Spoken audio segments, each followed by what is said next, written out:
Welcome, everyone, to our show today.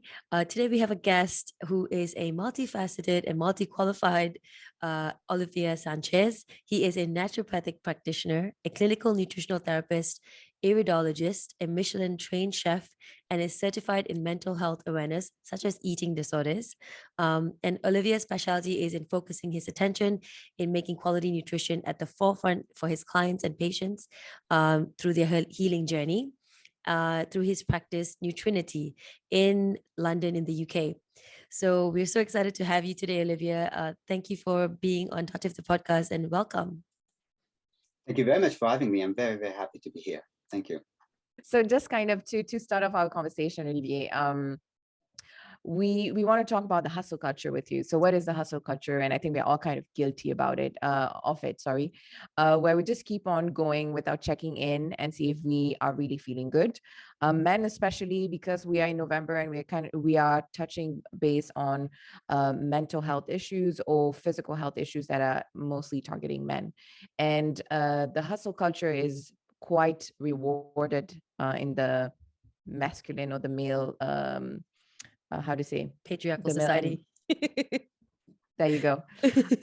And it's a lot of just get on with it, do it, just don't think about it too much, work harder, and this hustle lifestyle is very much praised, right? And that exact mentality can drive you to unhealthy behaviors, and that's what we're going to be speaking about today with you. And based on the studies, male working over 40 hours per week were more likely to report that eating healthfully takes too much time. So what does that mean? Is that if it takes too much time, then are going to prioritize this. And there are other findings also that kind of supports the fact that long working hours have been associated with paying little attention to nutritional balance, irregular meals, late dinners, and then could also have an effect on obesity. So in your point of view, Olivier, what are this type of behaviors kind of can do to your body?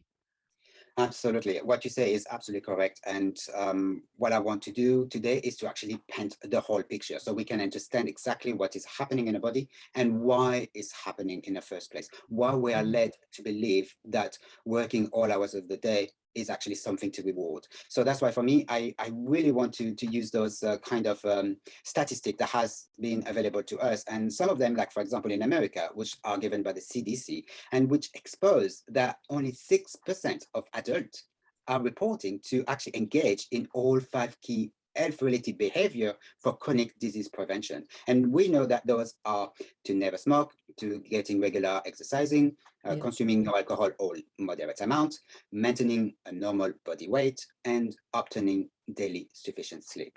Mm-hmm. But for me, it's actually very frustrating because nutrition is never featured or proposed as a pillar to optimum health. So there is already a misconception and something is partly missing.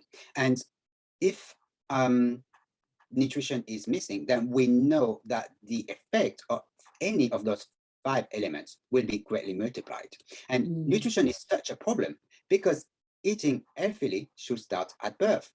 And we know that in the UK, this is a real problem.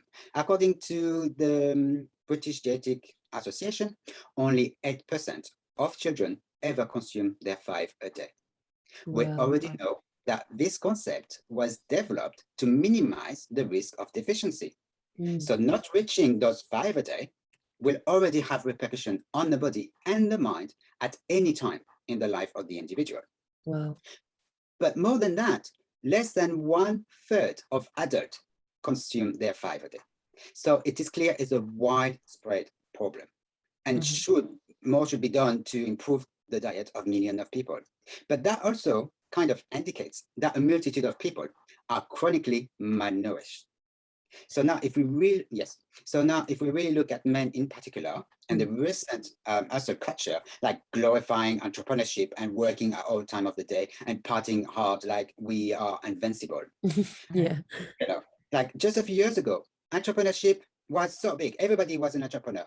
But the problem is creating a business is hard and it usually involves taking real financial risk that puts strains on health and the physical, mental, and emotional well-being. because we are living in a fast lane 24 hours a day.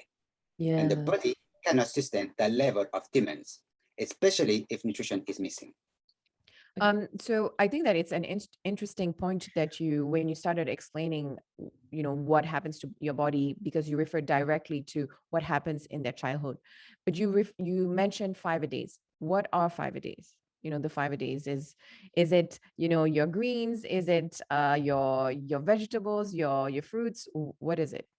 Exactly. So it's supposed to be 5 portions of vegetables and fruits in a day. And that to cover those prevent deficiency, you need 5 a day. That's what the concept was developed so that we prevent kind of deficiency. However, I really want to stress that 1 apple is 1 a day. 2 apple is 1 a day. So the difference of on the variety is actually important. You need to have a balanced diet that includes 1 vegetables and 1 portion of fruits that is different from one another. So you need to concentrate on as many different colors as possible to maximize your intake of nutrients. Yeah, so Right. to make it simple is you have 5 different portions of different either vegetable or fruits. Absolutely. And the portion is, do you have like a recommended portion with regards to that? So actually, for me in practice, I always say this is a portion. So it's always kind of So this, for the ones who are listening, this is like a handful, you would say? more or less, yes, absolutely. Yeah. All But right. however, when we look at the 5 a day, it's always good to maximize the vegetables rather than the fruits. So always keep your kind of fruit intake to a minimum. So 1 portion to 2 portion, and then the rest will be vegetables. Like especially the greens, those, brassica, the kale, the broccoli, everything that is really deep green, so that you can really benefit from all the nutrients that they have. Right. And like you were saying, so it starts from childhood, right? So what happens to the body if you don't have this practice from, a very young age? What is the impact? So again, now we know that lifelong habits are not developed during childhood. So now if we add all those bad behavior that we've been speaking earlier to the equation, then we have a recipe for disaster. And considering the normality around our constantly connected world, where we are now expected to work at every time of the day, reply to emails during the night, now we know that the brain is constantly stimulated and the body is never really able to rest. So if the body is not able to rest, it cannot heal and repair. The body is under constant remodeling, creating new cells to replace old cells and tired cells. So the lymphatic system, for example, the brain clearance system is only activated during deep sleep. So any time spent awake when we should be sleeping can lead to the accumulation of metabolic waste, toxins, and other kind of problematic substances. So now if we look at chronic lack of sleep and poor nutrition, then now you can understand the huge impact on our health by driving inflammatory processes, which potentially cannot be extinguished because of the absence of fresh food and vegetable in a diet. Those foods are known to provide a multitude of molecules displaying antioxidant activity. And this is really key because they support the body at every single level. If those nutrients are missing, then nobody is left alone to fight on every front. The body, each cell, must be able to breathe, to detoxify and repair by counteracting the damaging effect of free radical. And this requires a huge amount of energy. And that energy, the body must supply it. But however, under the influence of all those inflammatory responses, the energy pathways are disturbed. And that creates even more free radical. The body simply cannot produce enough antioxidant enzyme to prevent damage. So breakdown is inevitable. And this can really open the door to metabolic disorders and metabolic and hormonal imbalances. So now if we really understand that the diet is potentially missing key components to health, and these also include fiber. Now you eat on the go, you eat between 2 emails, or you eat between 2 meetings, and usually you shove down that sandwich and drink that soda so that you can all go about your day. And then we know that it's not a diet that supports health, but that additionally irritates the lining of the gut. And that creates even more inflammation. Now we promote dysfunction in our gut microbiota as well. And that even further fuel inflammatory responses. Because we know that bad bacteria produce inflammatory metabolites. And this also inflames the gut lining even further. So now the gut wall, as a result, becomes less permeable and becomes more sensitive to the environment. And this is how food hypersensitivities are developed. And now we may react to a wide variety of food. And usually this is categorized by bloating, intestinal discomfort, and sometimes in severe cases to pain. But that's not only happening in the gut. The inflammation can reach the brain and any part of the body. It's usually the weakest tissue, organ, or system that will be targeted first.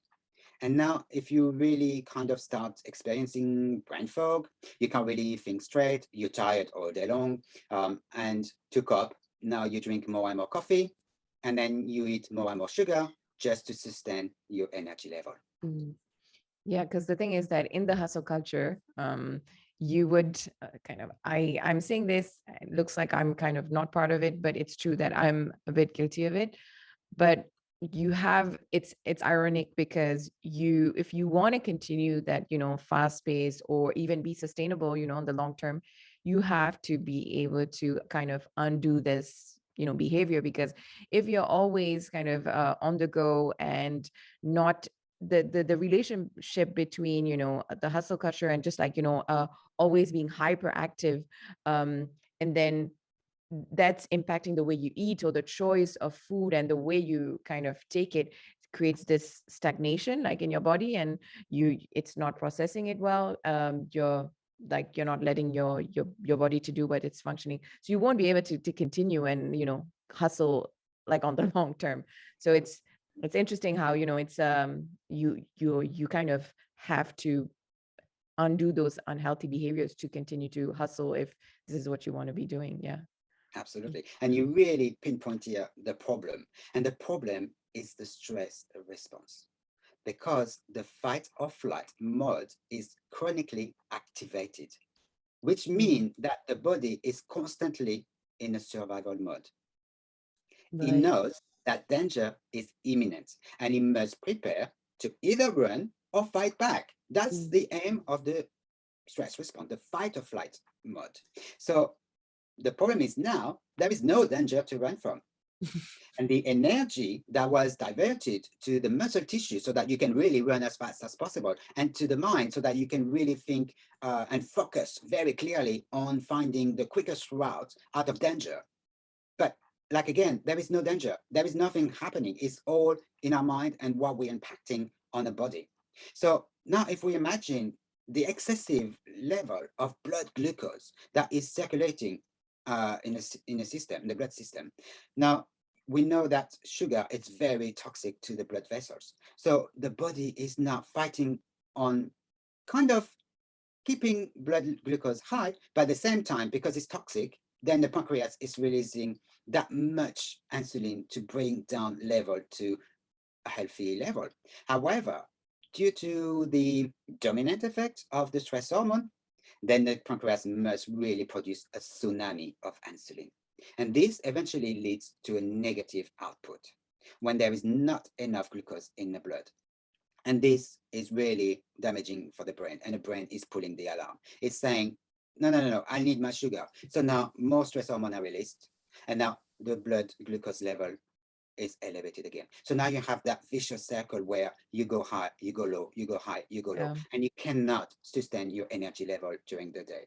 But then one could argue, like I'm just playing, devil's advocate here, but if you want to be successful, if you want to, especially the entrepreneurs or the people who are avid hustle culture type of people, you need that. Like they might say, well, you won't be successful if you don't, if you don't work hard and, and Push make yourself. it happen and push yourself, and it will take a toll, and that's kind of the cost for it, right? And so that, I think that goes into mindfulness and being okay with what's given to you and making the best of what, and slowly but getting there. But there's this pushing through and going potentially beyond or faster than what's given to you at that point of time. But you touched upon stress and burnout, and because you're literally in a vicious circle, and I feel that the more stressed you are, the the more you're going to have this unhealthy behaviors. And so I feel it's like a exponential route to basically madness and all these different toxicity and mental health issues, and where breakdown, burnout, where you just can't take it anymore. Have you had patients with high anxiety, and how did you potentially help them kind of unwind and deal with those problems? So for actually, me, I always, sorry, Olivia, just to tag on to what Guni was saying, because you were explaining earlier about the gut and the brain like a linkage, right? And you were saying that because of the lining of the gut kind of depleting because of all this bad behaviors, like the impact on the body. And you said it attacks the weaker organ of the body. So did you mean which organ was the weaker organ in that dynamic? That will depend on your genetic makeup. So Right. usually we inherit some kind of predisposition from our parents and their parents before them. So literally when we have our kind of recipe to make us to, now in that recipe, some kind of ingredients are missing, or they are kind of bad for us. So now what happens is at the genetical level, the energetical level, there is already some kind of imbalances. And usually that will depend on family history. So for example, there are some family where cardiovascular diseases run in a family. Some other will be arthritis, and some other will be IBD or Crohn's disease, all of this kind of things. So whichever it is, we know is transgenerational, which means that they passed on from the mother to their children. Right. So now what happens is that they become more and more prone to develop those disorders as they grow, because of that kind of accumulation and those kind of messages that are part of our DNA that kind of leads to some predisposition later in life. Right. So it's kind of the summary of this is like, it's all about how you could have a predisposition, you could have family like, who has diabetes, etc. But it's all about how you run your, your day-to-day, your lifestyle, etc. And then if you're actually helping this to develop into a worse scenario, and that's where, like anxiety or the stress, the amount of stress that you put in your life, the quality of your food, you were saying, like having those 5-a-days, but I'm sure there are different also, like models out of the 5-a-days in nutrition. But this is kind of a quick disclaimer as we continue our conversation. But I was asking you about, if you had some patients with high anxiety and caused by high level of stress at work, and how did you help them with that? So for me, it's really key to understand what is driving them first. And I also want to kind of say to them, for example, you drink, let's say 5, 6, 8 cups of coffee a day, and that kind of keeps you going.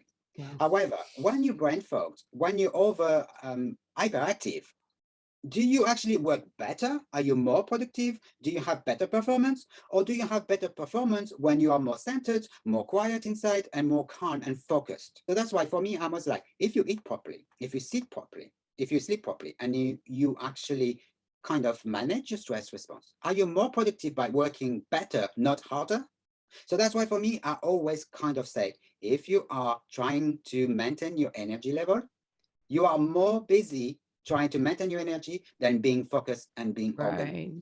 So that's where your question is like, what are you driven by? Is it the productivity that is important, or is it the fact that you seem busy all the time?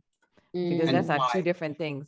Yes, because for me, I want to understand what are the underlying drivers. So is it traumatic event that happened in your childhood? Is it that you want to prove yourself to others? Is it that you want to work harder so people notice you? Or is it because you will start to love yourself better if you work harder and that people now see you exist? Because the thing is, what are the emotional drivers linked to your behavior? Because we know that our thoughts are linked to emotions, and those emotions are associated with our behavior. So everything that is in our subconscious driving our mental and focus, then we know that we can address our behavior by just simply trying to understand the driving thoughts.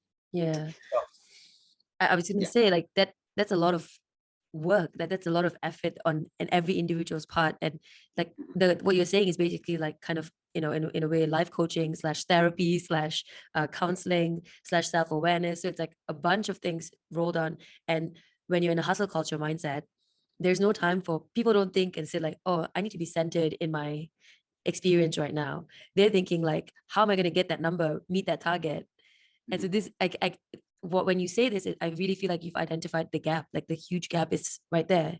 It's the coaching aspect of where people are not self-aware enough and they're not taking the time to be present with themselves and understand all their, I guess, the linkages and their own baggage. Absolutely. And for me, it's really key. I think for the last 5 years, my practice was really focusing on mindfulness, because by being present and being honest with ourselves, we can better understand our thoughts. We can analyze patterns and understand where they come from. And if you actually add journaling, for example, to your mindfulness practice, then you can really do a work on yourself and write down those thoughts and how they are affecting you during your day, what it is that is driving you. And if you really work on yourself and you do it actually every day, because if you do not practice it regularly, then it will not have the same effects. You really need to work on yourself on the way that you analyze the thoughts and how they are. And I think that that exercise on its own for men is even more important. I think in general, it's important for everyone, but for men in general, one of the reason I think that it's more prevalent, the hustle culture, or the, work hard, play hard type of thing, or, don't think too much and repress all these thoughts and emotions, is because society, or as you said, we've been speaking to our previous specialists and experts, where they're saying that men are taught not to not to cry, not to show emotions, etc. And so that would explain why they go into hustle culture. If they stop for a minute and try to understand why they're doing all this, and so it will explain why they drive themselves into burnout or overstress, and kind of put them second in terms of nutrition and in terms of taking care of themselves. Because usually when you talk to men, it's like, oh, do you take care of yourself? And self-care is like, oh, well, self-care is for women, or self-care is this Or they bobo say they type of work out. thing. They work out. I work out. I'm good. I sleep when I be dead, that kind of attitude. Yes. Exactly. And that's all repressed kind of, or trained or brainwashed mentalities since they've been kids, where they have to do what their society or their mothers and fathers have told them to do, and this is what they're expected to do. And now we are trying to tell them, unlearn this. It's a tough one. Yes. But the problem is, for me, when you really look at the effect of burnout, for example, that's when your adrenal glands can't take anymore. They have exhausted all their resources. Now, if you understand that, if you really go to, like for me, chronic fatigue, this is like adrenal fatigue. It's okay. You still can manage. The adrenal can still supply the stress hormone that really allow you to live your day, because we know that we need stress hormone to wake up in the morning, to be focused, to maximize performance. However, there is a tipping point, and that is the beginning of breakdown. So now, if we look at adrenal fatigue, the way that the adrenal glands cannot supply enough of the stress hormone to keep us level, or because it's just simply tired of overworking at every time of the day and night, because obviously we're not sleeping enough. Now that can lead to adrenal exhaustion. And adrenal exhaustion, you might have to be hospitalized. And that can be a really difficult phase to recover from. And usually it takes a minimum of 6 to maybe 2 years to actually start to feel normal. Wow. What is this? Exactly. Could you? Yes, adrenal exhaustion, when your adrenals cannot supply any more of the stress hormone, or not enough of the stress hormone. Right. But we need the stress hormone because they have a widespread effect on the body. They literally raise blood sugar. So for example, after sleeping all night, they bring in enough sugar in the blood so that you have the energy to go down and having your breakfast and then go to work and then start digesting your food. So you have that sustained energy level until you actually have food.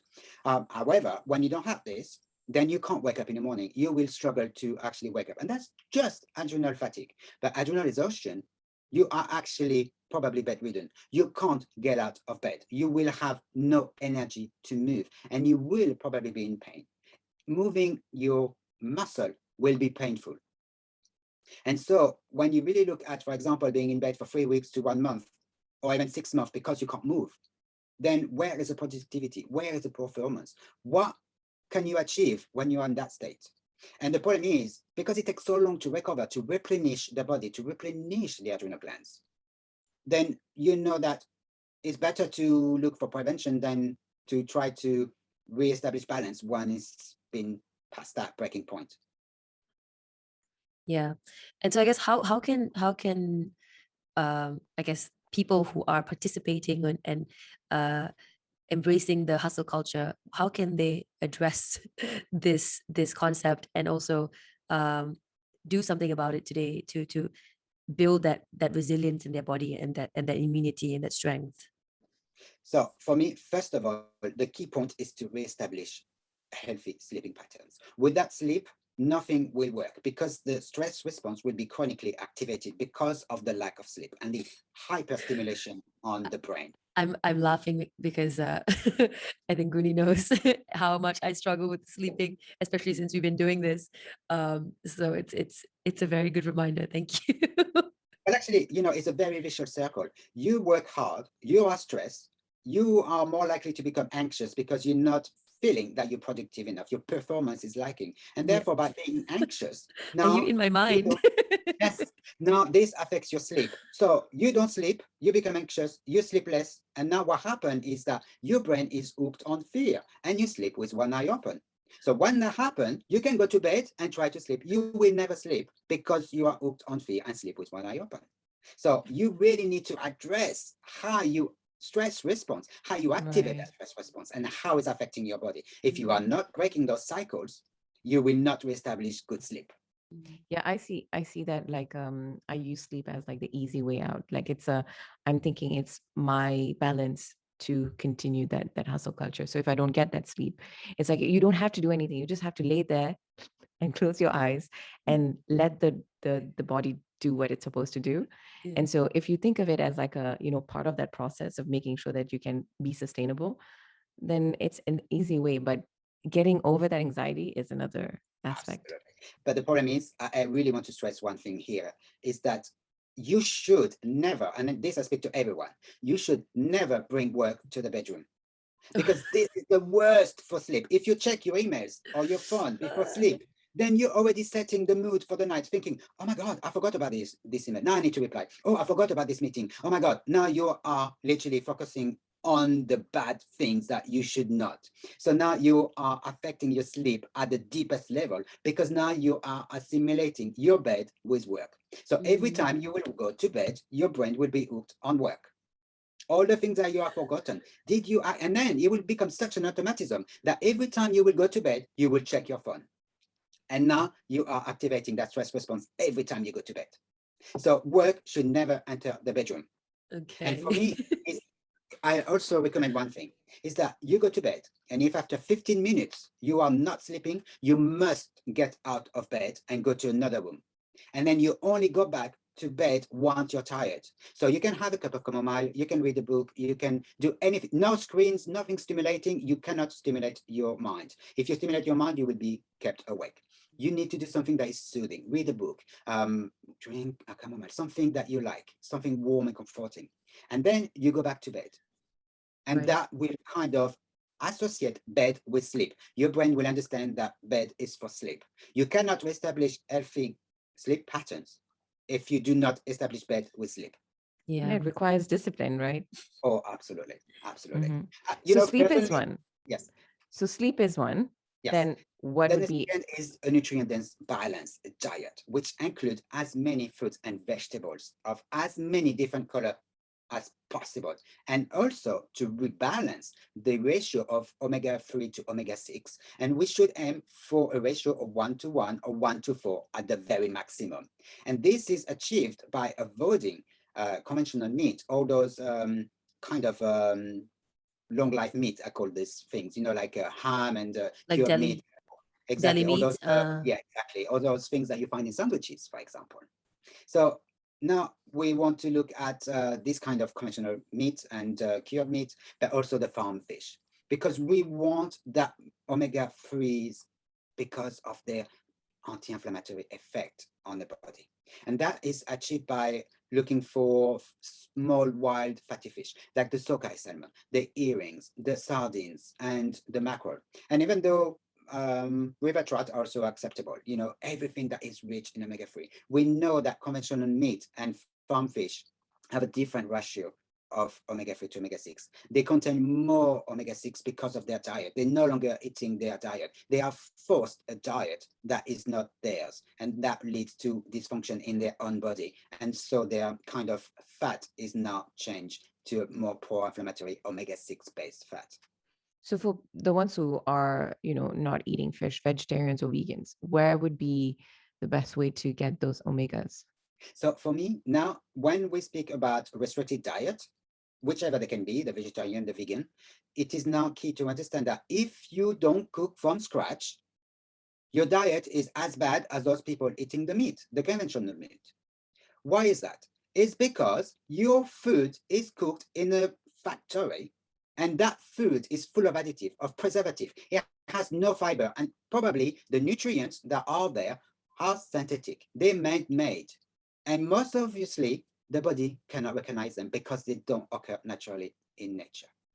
So when we understand that if we choose to have a particular diet, then we need to optimize our nutrition by cooking from scratch, by eating fresh food. If we rely on ready-made meals, even as vegan, and if you really read the labels of vegan food, for example, the list of ingredients is like that. For the same kind of alternative that will be the normal one with a few ingredients. And for me, I do look at sausages, for example. Vegan sausages, the label is a mile long. And when you look at the ingredients, you want to run a mile. Because for me, what I don't understand is why would you want to have vegan meat that bleeds that the normal meat? No, Even I vegan, completely. So I mean, let's put a point here. It's like agreed. Let's not talk about processed food because we agree that regardless vegan or not, vegetarian, processed food is not right. But now say, how do I get? Because I want to know because I'm vegetarian. How do I get my omegas when I don't eat fish? So we know that, for example, fish get their food from their fatty tissue from and their kind of a color from. It's by the food that they eat. One of the richest omega-3 source is actually algae. They are packed full of omega-3. Yeah. And that's where fish get their omega-3. And that, for example, the krill get their astaxanthin from the phytoplankton, those kind of nutrients that are floating in the seas. So if we understand that, then we can really maximize our kind of omega-3. I know that a lot of people, especially the vegan and vegetarian, kind of focus on, for example, linseed or flax seed oil. But we know that, yes, they are extremely rich in omega-3. However, the breakdown to get those very potent omega-3, then the body needs to have those kind of enzyme that work at breaking down those molecules. However, we know that enzymes are very sensible to the pH of the body, the temperature, and also the cofactors. So if you are missing cofactors, like for example, magnesium, selenium, zinc, and B vitamins, if those are not in your diet, or also because you are chronically malnourished because of your diet, because of eating ultra-processed food, or being stressed and chronically stressed, then you know you are missing those cofactors. So you might not be able to break down those omega-3 to the potent omega-3 that are essential for the body. Yeah, so, because I'm just thinking like because the initial question was, what are three things that people can apply immediately for people who are in that hustle culture, which is, to summarize the first two, which is sleep. Then we said having food that is rich in nutrients, etc. And so we just kind of touch upon the different dietary restrictions, if you do have one. What would be the last one? So for me, like we talked earlier, it's about addressing the drivers. What is driving you to always want to achieve more? What is it that you're trying to prove and why? Right. Like again, is it because of past experiences that you have developed coping mechanisms or kind of automatisms that kind of help you boost your own emotional balance? So if you are linking those automatism to emotions, then now you can understand what drives them, because you want to reach the emotions, those key behavior that are associated with those emotions. So is it because you want to feel good? Does it because you want to feel rewarded, or prove that you exist, that you are worth it, that you are worth of being loved? And that for me, if this is identified as a driver, then you really need to work on those drivers. And that could be, like we talked again, therapy, mindfulness, journaling. Right. It could be meditative state, like meditative exercising, like qigong or yoga, but also the breathing exercises. So you are present and you are opening your mind to better understand yourself, to be honest with yourself, and identify where your patterns come from. Yeah, well, that's really well said. I think that that really sums up what we are trying to encourage people to look into and move towards, so that they can get a piece of the hustle culture, but at the same time, take care of themselves and create a better world where we are actually hustling but mindfully. Yeah, because it's all about balance, right? And finding that Yeah. you can still push through, but you need to know when your body is like telling you like this is my red flag, and it's about finding that right balance. Absolutely. So Olivia, yes, as we normally conclude our conversations, I know we have a lot to talk. We can talk about lots of things, but we want to do our rapid fire questions with you. So our first question is actually, what is the worst health advice you've ever received? So I think it's going to be a very quick one. That would be that diet and lifestyle are not linked to chronic diseases, and that your doctor knows best. So, and I see it in practice all the time. Oh, but my doctor said. So your doctor said, and what does that mean? Does it mean he knows you? Does it mean that in the 5 minutes that you spoke to him and kind of explain your symptoms, that he knows what's wrong with you? Probably not, because the problem is it doesn't know the causes to your problem, or probably don't have the time because the consultation is so limited. I think a doctor now is 7 minutes with a patient. In 7 minutes, it's impossible to discuss your problem. And I think now, if you have 2 problems, you need to make 2 appointments. But knowing how difficult it is to get 1 appointment, good luck to actually see your doctor and get everything sorted.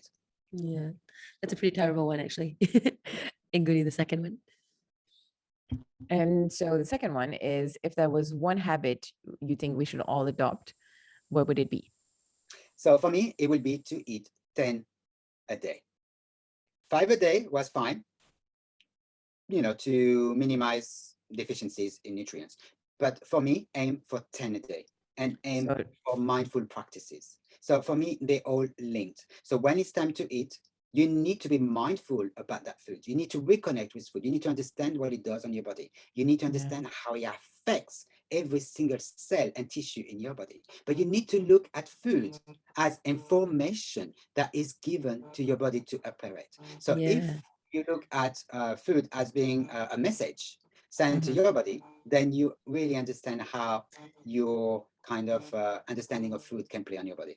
Yeah, and I think that if you put your 10 a days, and it's more like the 10 a days is more like a a framework, right? And so then that forces you to be mindful about how you cook, what you're going to put in your food, what you're going to put in your mouth, how you're going to eat it, etc. And so I think that's a good habit to go. And the third one, and the final one is, if you had to put a song or a soundtrack to your life right now, what would it be?